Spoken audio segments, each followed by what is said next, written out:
Why it sucks to be born a sea turtle. I was born into darkness, in a world of dirt and filth.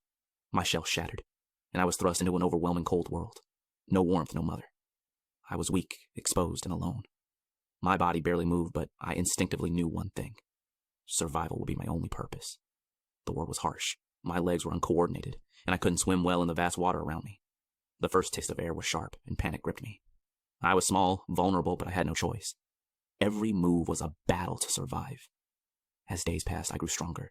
My wings began to form, but the world around me was full of danger. Birds, frogs, and larger insects threatened me at every turn. I learned to be patient, to hide in the shadows and wait for the right moment. Survival wasn't just about strength. It was about knowing when to act. Hunger gnawed at me. I needed blood. The scent of it filled the air, and I followed, constantly searching.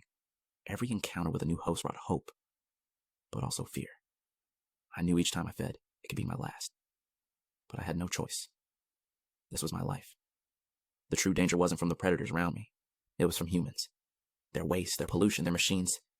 They were destroying my world. The air was toxic, the water poisoned, and their presence made survival even harder. I was invisible to them, but they were my greatest enemy.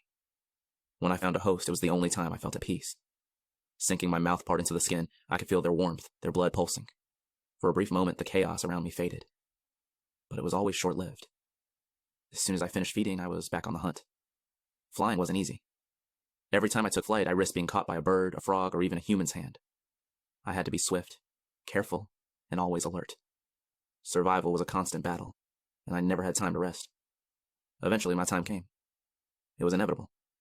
I was just another insect, small and fragile, living in a world too big for me. I didn't know when, but I knew death would come from something stronger, faster, or more prepared. It could be a bird or the pollution around me. I had lived my life, and now it was time to rest. In my final moments, I thought about my purpose. I never asked to be born, never chose my path, never understood my place. But I had survived. I had lived. And in this world, maybe that's enough. We may be small, but every life matters. Our fight for survival is no less significant than any other creature's. Respect all life. Whether small or fleeting, every creature has a role in the world. Protect the environment, for every living thing, no matter how small, deserves respect.